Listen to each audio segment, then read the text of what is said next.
usually the default is better than the best of the options. And Haiti has some interesting. There's the whole Quebec-Haiti relationship is supposed to be around the French language. That's the reason why Haiti is supposed to be taken very seriously in Quebec. And of course, Haitians mostly don't speak French. They speak Creole, and French is the language of the elite. So there's a whole interesting dynamic there. But yeah, Quebecois media follows Haiti much more closely and is mostly worse than English language media doesn't follow Haiti hardly at all. What about with other issues in Canadian foreign policy? Other than Haiti, the Quebec media would be better. Le Devoir would be better, or I mean, even Journal de Montréal, which is the equivalent to Ottawa Sun. On Iraq War in 2003, it was like campaigning against the war. It was like so Quebec media would be a little bit in general be a little bit better or a fair bit better actually. Montreal media is especially better because it's four daily. So even the Montreal Gazette's I think better than the Ottawa Citizen. Politically speaking, the Ottawa Citizen has more to it. And then the second part of the institutions, where like Rights and Democracy was an organization that was, the Harper government didn't like, but it was totally tied into the coup process in Haiti. Like to the point, like not only did it do reports beforehand that were really setting the stage for the coup, but then when the Lancet Medical Journal reported on 8,000 people being killed in the 22 months after the coup involved France and 35,000 women being raped. They reported on that when that actually got front page of the Montreal Gazette and National Post with a quote from Haiti Action Montreal, giving a bit of political context. When that happened, the Globe and Mail, which doesn't report on Lancet, doesn't report on Lancet study until to denounce it, claiming a bias of the author. And who do they quote? They quote the Rights and Democracy person saying, "This is a bias study. I have no reason for why it's biased, but it's a bias study. It's totally dubious. The person who one of the people who did the report was considered supportive of the RSD 15 years ago, and therefore it's So Rights and Democracy played a not like certainly not in favor of rights or democracy. Sort of that. So that, and now maybe return with more of that kind of liberal sort of.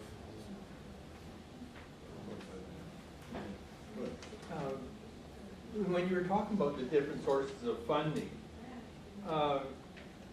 the implication is from the sources of funding, which are pretty well all indirectly or directly Canadian government, and it's a policy, military and foreign affairs, or whatever you call it. Foreign affairs, yeah.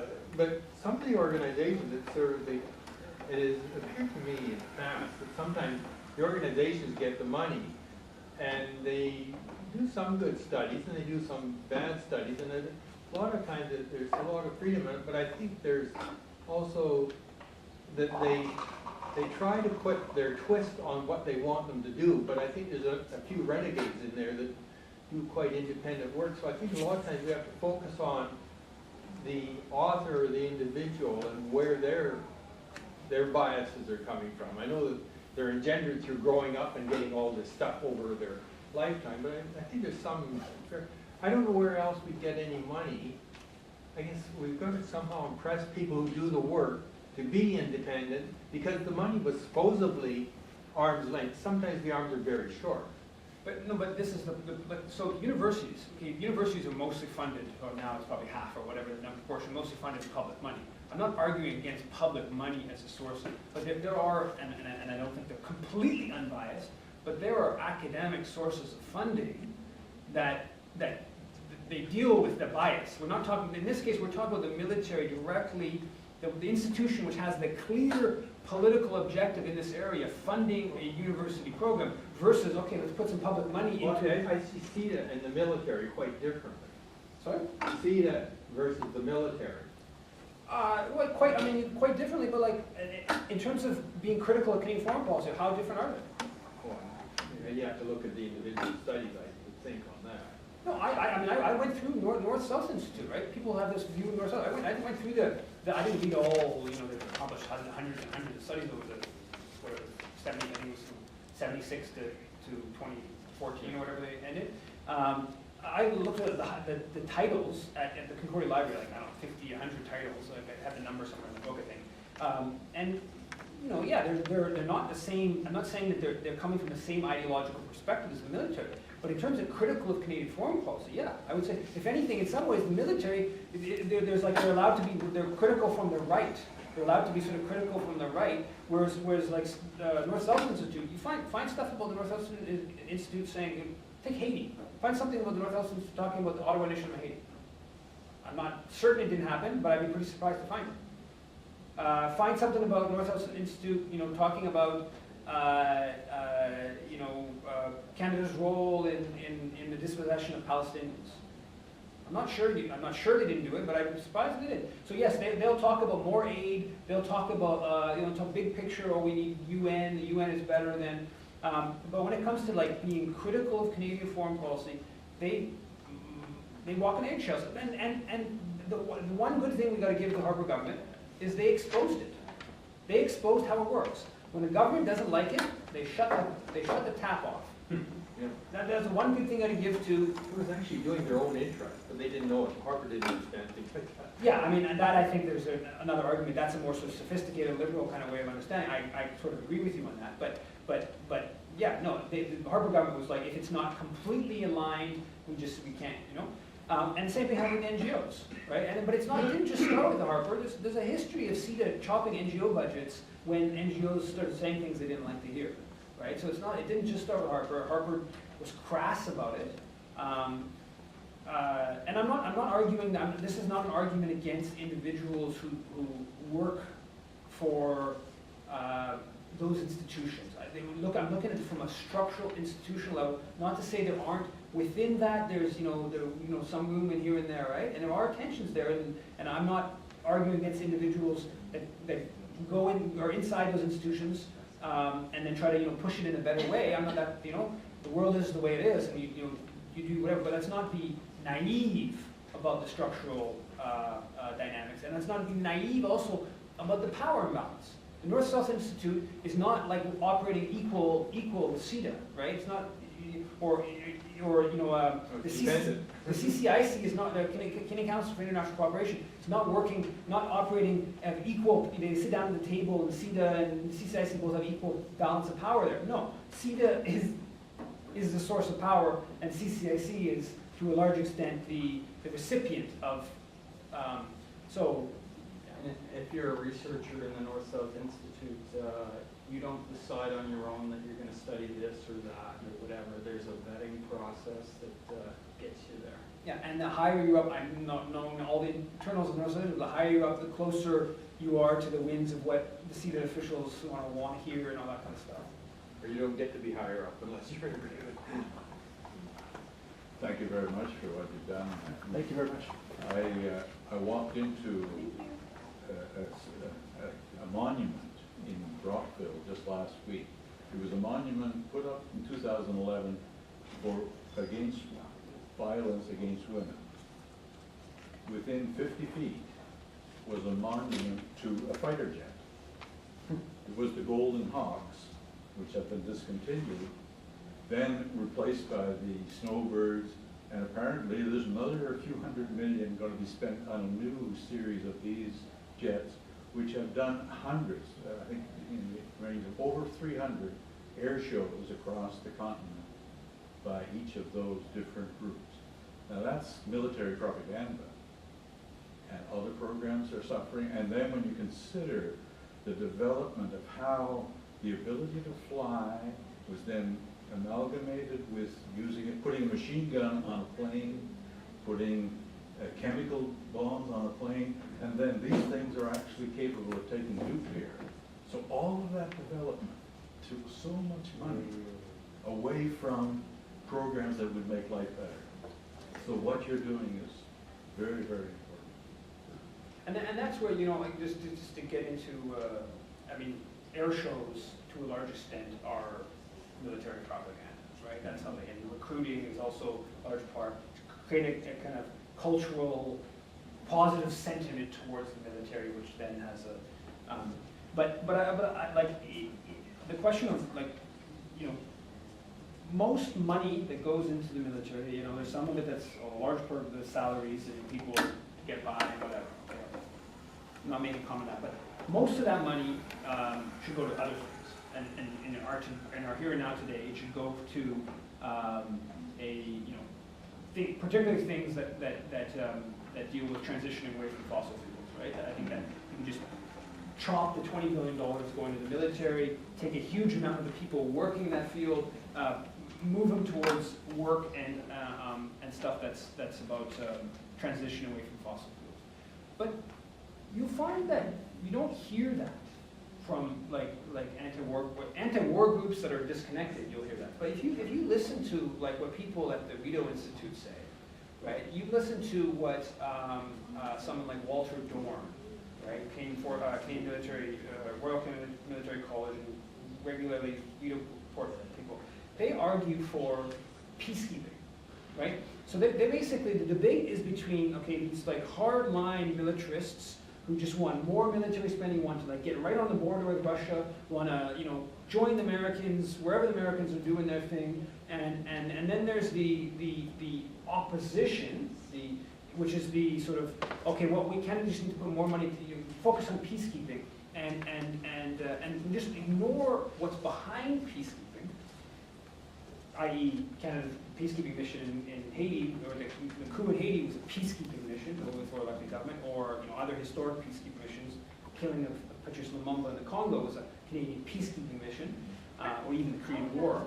But the range of debate is totally narrow between the ardent militarists and the folks who say we need to just focus on peacekeeping.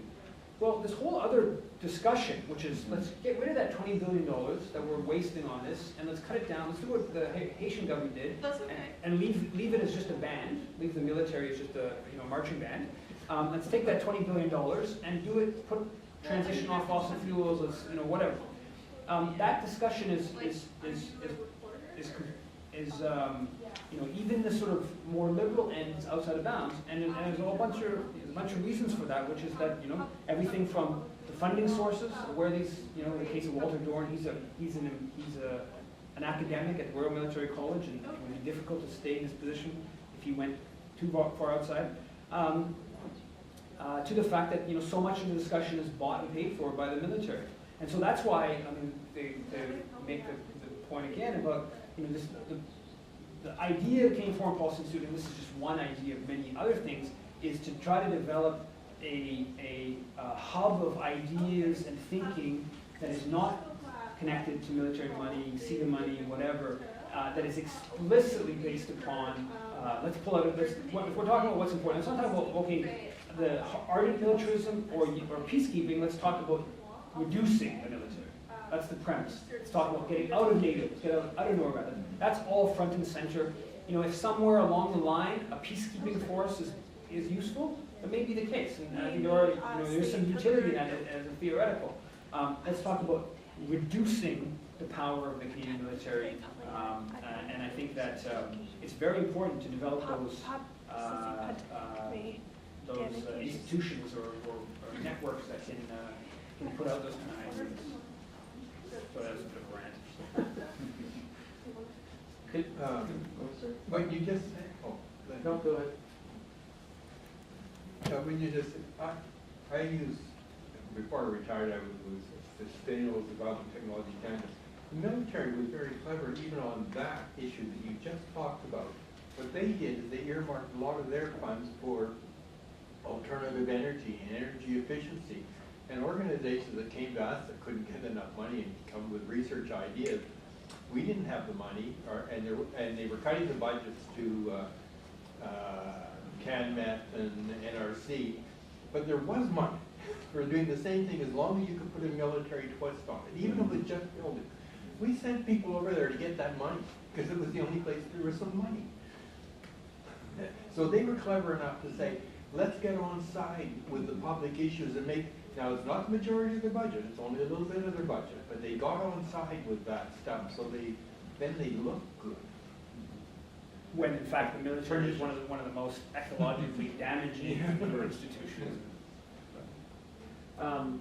In relation to your rant, couldn't someone just counter that with there's Putins in the world, there's Assad's in the world, there's the ISIS of the world. We have to at least be able to defend ourselves.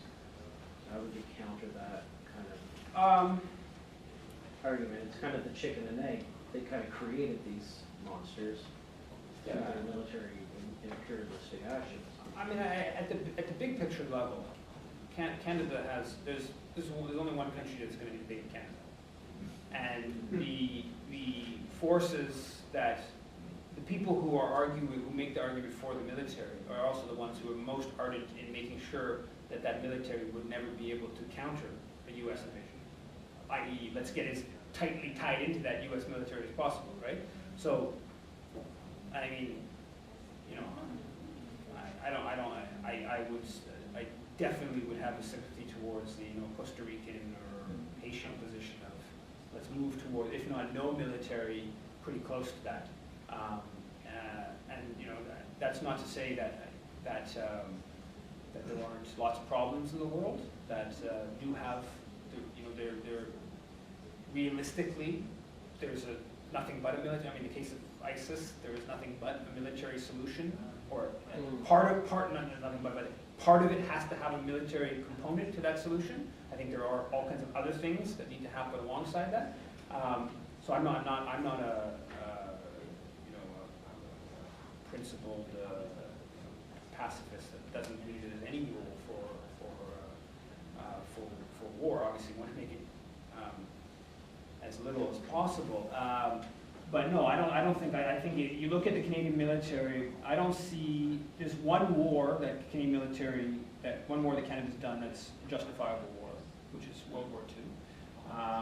But that motivation, joining World War II, wasn't we oppose Hitler's you know, anti-Semitism or fascism, or it was that Germany is becoming a threat to Britain's power.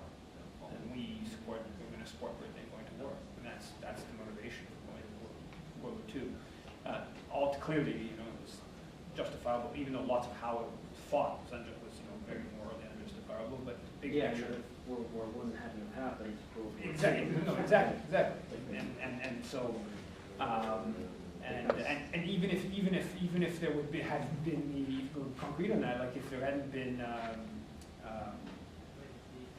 yeah, just the PR element, if people had understood what was going on in World War I, that would all ended way earlier. All this, you know, trickle down effects of it. So those. But yeah, I think that overwhelmingly the sensible position for progressive-minded Canadians is to just reduce, not reorient the military, reduce the military. Yeah. And yeah, your analysis of there's the right-wing perspective and then the Rideau Institute's kind of peacekeeping thing. It kind of sounds like Trump at Clinton.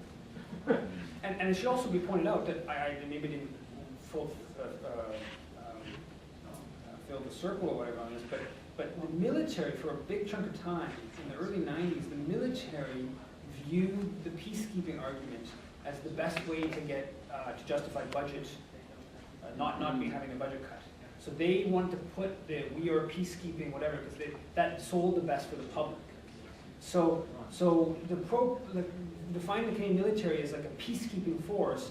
The range of debate there is like, you know, factions of the military still. It's not the dominant faction. The dominant faction is just we are a war. You know, that was Hillier making that shift. We are a war force and whatever, right? But there's still major components of the military that view. We want to have this peacekeeping idea floating around because that sells well to the public for budget purposes. Can you point to any one peacekeeping mission that wasn't kind of geopolitically motivated? And that's where you get into the question. You say, you know, there's peacekeeping missions that Canada's been part of that were, the effect was very positive.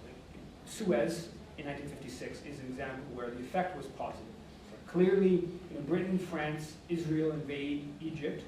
Washington is not on board with the invasion. They want to tell the former colonial powers, London and Paris, there's a new boss in town, and that's us. So we impose the invasion for that reason. Also, they were concerned that Egypt wasn't clear if Egypt would go in a more sort of pro-Soviet realm, so they wanted to, they were, at that point, they still weren't exactly sure about Nasser.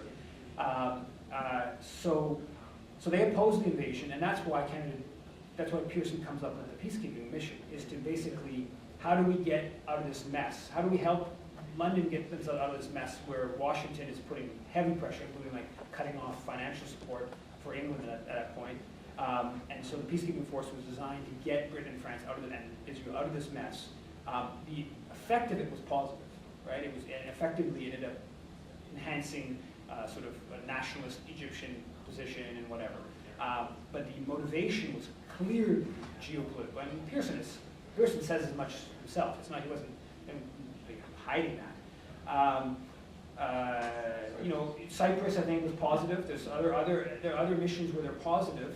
Cyprus was basically, okay, well, we got tension between two NATO powers, and we don't want to cause tension within NATO, and same Suez to some extent as well. So that was sort of the geopolitical component, but a positive effect. Now, but conversely, you look at Haiti, 2004 is clearly damaging UN mission. Assassination of Lumumba in the early 1960s, clearly damaging UN mission. To go back pre-Suez, but it still was under UN auspices, Korea.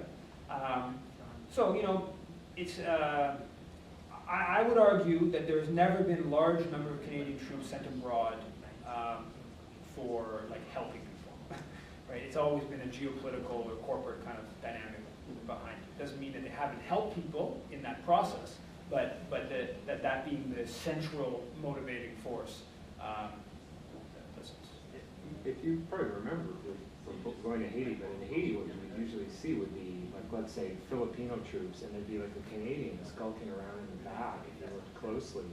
Like, it's not, I don't know if they're RCMP or what, but, you know, it's not like there are Canadian troops on the street in Haiti in the same way, but they're playing like a weird organizing role, right? Yeah. And that has been, I mean, that was a position Canada and UN force in Lumumba. Assassination of Lumumba.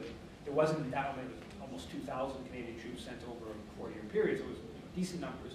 But it was, they took control of all the intelligence gathering positions. It was highly politicized. We want the power positions, and they used that power to undermine Lumumba. In the case of Haiti, I think it was always Canadians. I don't think it's still today, but it was always Canadians who headed the police component of stuff. And have obviously been in influential positions within the force. Though there were, of course, early on, 500 plus Canadian troops for whatever it was, 10 months or 6 months or 8 months. Any other questions, comments? When Monk set up that institute, wasn't he being named by the UN as involved in the Congo problem?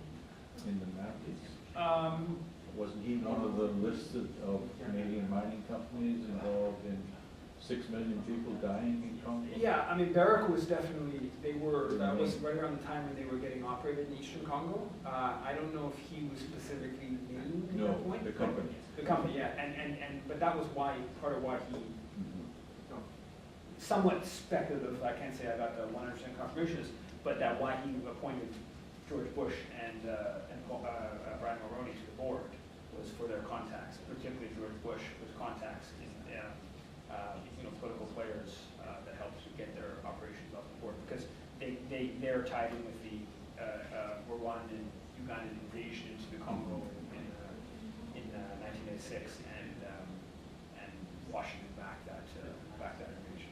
So there's lots of speculation about Barrick Gold's operations in Eastern Congo. That time there was also there was a predecessor name of the company. I forgot what Peter Monk had a number of companies, and through success in mining in Canada and quite a number of other places, got the ability to then take the majority position or controlling position of Barrick. Okay. So that, I doubt that he was that powerful in the beginning of the 90s. His powers evolved over the years. There's another company that he was. I think it's called like American AFL. How did it American Mineral Fields or something like that. that he was, that Barrick, that the Monk was a part of. I don't know if that collapses into Barrick, but Anvil mining? Anvil's another one. It's just a small mining one in the Yukon. Yeah, I don't think Anvil's a big, no, but they're also in the Congo. Yeah, then Yeah, they terrible. gone, you know, but it started off.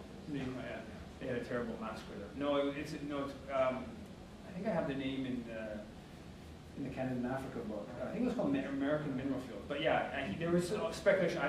The stuff on the Eastern Congo is very. I would say it's a little bit. It's speculative over some other examples where it's pretty clear. But yeah, there's lots of allegations that Barrick, that Monk was highly involved in, yeah, that he was part of why he had George Bush on his board, and he was for the political connections tied into the Eastern Congo. So.